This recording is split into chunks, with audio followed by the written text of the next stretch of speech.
Hello, lovelies, and welcome back to An Angel's Life of Bookish Goodness. Today I am doing Book Tag Tuesday, and I was tagged by Jax over at Maybe Books to do her trash books tag.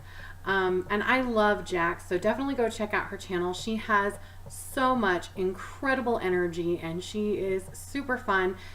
She's fairly new to the booktube scene, and that doesn't stop her at all. So she created this book tag all herself, and so I'm super excited to participate in this book tag. So for those of you who don't know, because I'll be honest, I had to look it up, when she says the trash book tag, what she's referring to is a Tumblr term that describes people who are super big into fandoms.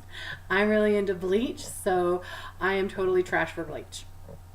Alright, so let's go ahead and get this started. The first question is, who is your non-canon OTP that you are trash for? And for those who don't know, OTP is One True Pairing. And for me, I would have to say that my non-canon One True Pairing would be Ryatha and Aravan from Eye of the Hunter. I always wanted those two to be together.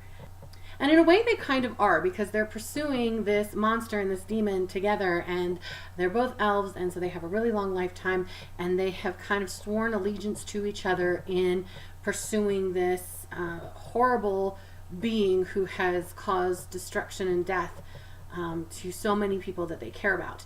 And so in that respect they're together, but they're not actually a couple. Because Ryatha is in love with somebody else. So, but that's my One True Pairing that should have been a thing. Alright, question number 2. Favorite pop culture reference ever made in a book? Come on, that's a trashy move. Mine is a bit of a stretch because it's not quite pop culture, but for those that are a part of the fandom, it was really great when Adam Dries in Man of Cloud 9, which is a science fiction book that takes place like in the future. The main character talks about reading the Yellow Hood series to his daughter, and for those who are Adam Dries fans, to have him mention the Yellow Hood series, which is his series, was just totally fandom geekhood right there. It was absolutely awesome. So I'm gonna count it. Alright, number 3, the best and most trash smut scene. I don't read a lot of smut, so my list is limited, but I have to say that Discovery, the first book in the Hybrid series by Emma J, is a science fiction / erotica book. Just a little bit of background. So the main character is a hybrid between a human and another species, and the species that she comes from, they're extremely sexual. She was kidnapped as a child, so she doesn't know who and what she is, other than that she is a hybrid, and that she can use her powers to control people, basically. Kind of like a succubus, but science fiction version of. Anyway, she doesn't start behaving that way until she goes into puberty. And the people who took her as a child didn't know a lot about her species, because any that have ever been tried to be kept in captivity, they all die. And so they're kind of winging it on helping her be who she is and to achieve their own ends without her realizing what they're doing. Anyway, so she is coming into her puberty, and she's becoming more and more sexualized. And she doesn't understand, and she thinks that she's bad because of human culture and all this stuff. And there's this scene where she gets kidnapped by this other race who knows what she is and who want to use her power for their benefits. And her companion, who is kind of like her guard and is supposed to protect her and keep her from running away at the same time, she falls in love with him and kind of imprints on him. And unfortunately, because of the way her species is, she gets sexually attracted to pretty much anybody that has a sexual attraction to her, kind of thing. And she exudes pheromones, so she's sexually attracted to everybody, and everybody's sexually attracted to her. And there's the scene where the guy that kidnaps her sends somebody in to rape her, basically, and she gets aroused, and she's like super traumatized by it, because there's this whole perspective and culture that if she's aroused, then it wasn't really rape, kind of thing. And the author does an amazing job of addressing that in a science fiction world where it's not as taboo, I guess, to address it. Anyway, I loved it because she did a great job of the main boyfriend. She's telling him about what happened and she's all embarrassed and she's all ashamed. And he's like, look, it's not your fault. What they did was wrong. You didn't want that to happen. Just because you got turned on by it doesn't mean that it was okay.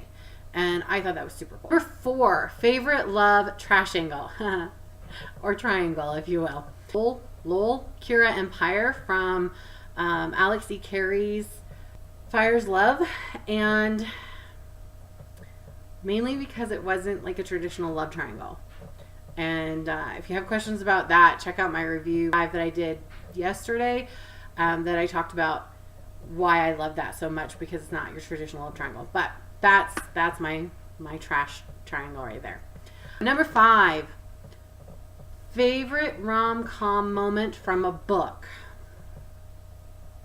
I don't really read a lot of rom-coms or even books that have a lot of romantic comedy in them. I guess the closest I could get to that I really enjoyed was the interactions between Andrew Day and Olivia from Secret Billionaire by Taimoor Shahabi. Frustrated with her and kind of enamored by her at the same time. It was super adorable, especially because I have teenage boys that are right at that age, and so I'm like, yeah, I can totally see them having this kind of issue with some of the girls that they hang out with. So it was really cute. I absolutely loved it. It made me laugh, so we'll count it, right? Okay, 6, best love confession or speech from a book. Okay, so I love all of the times that Dimitri and Rose from Vampire Academies confess their love to each other, of course, but I think that the most beautiful one was at Dimitri's funeral. After Dimitri turns into Strigoi and Rose goes to find his family and tell him what happened, she's pretending that there was never a relationship between them because, like, it's super taboo, but she had to search them out and tell them what happened. And during her little speech during the funeral, when she's talking about, basically she's telling him that she loved him, but she's trying to keep it all kosher, like from a student's perspective. And yet, despite her best efforts, they all realize the truth. Because to me, that was so beautiful that even without her saying it, complete strangers who knew nothing about her knew that she loved him. And to me, love is not something you say, it's something you do. And so that was demonstrated beautifully there. Number 7, book you bought because you're trash and the cover was pretty. The Third Throne series by Tabitha Barrett. Again, I don't really read romance, but I met Tabitha at Brain to Books Cyber Convention, and her covers are just absolutely gorgeous. And I love them. They're gorgeous. And so I bought the books just because I wanted the covers. I'll probably read them eventually when I'm in the right mood, but I so rarely get in the mood for romance books. It could be a while, but it was totally worth buying them because those covers are gorgeous. Number 8, fave sappy family moment. Lord of the Rings, when Sam refuses to abandon Frodo. To me, that was absolutely beautiful because family isn't blood. Family is the people who stand by you no matter what. And that was so beautifully demonstrated there with Sam and Frodo in that moment. And it's really stuck with me. So, love it. 9, favorite flamboyant character, maybe someone who lives for the trashy.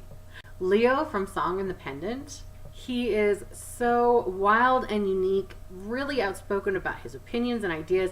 Generally, he's the one trying to keep things light and fun and positive, but when you push that button, oh my gosh, he releases a hellstorm on you. So there was nothing about Leo that I didn't absolutely love. So number 10, a villain that you would date because you have no moral willpower and you're trash.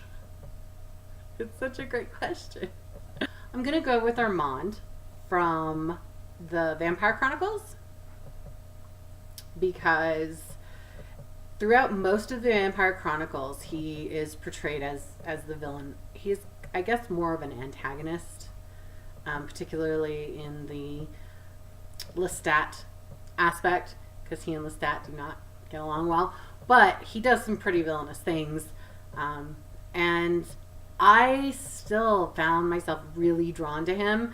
I think I'm like the only person in the world who actually enjoyed the Vampire Armand, because I got, before even getting to that book, I got where he was coming from, and I totally agreed with why he did what he did, when he did what he did, throughout the Vampire Chronicles up until that point. And then getting to see more of Armand, you know, with some of the other characters that she did the story bits on, you're like, oh, that doesn't really jive with, you know, who I thought they were from the way that they, but Armand was Armand. He was so true to who he was that even when he got his own story, it wasn't like, oh, we're getting this totally different perspective. It's just, he was just awesome. I loved him. And then she has a bonus one, number 11, make up a trashy alter ego name. And of course mine would have to be Booksy McBooklovin, because I love books. So there you go. That's it. I would like to tag, who am I going to tag for this one? I'm going to tag Joshua Robertson of Robertson Writes, Anais Charchenko from Anais Believes, and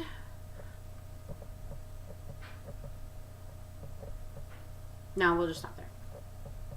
Okay. So this is lots of fun. If you enjoy the challenge, feel free to do it. I know that Jax would absolutely love for other people to pick up her challenge and run with it. After you do it, if you'll leave a comment on mine, and go ahead and hop over to hers, because I've left it in the comments down below, and let her know that you did the challenge. Let her know that she's loved and welcomed in the community, because she's super fun and I absolutely love watching her videos. Until next time, keep reading.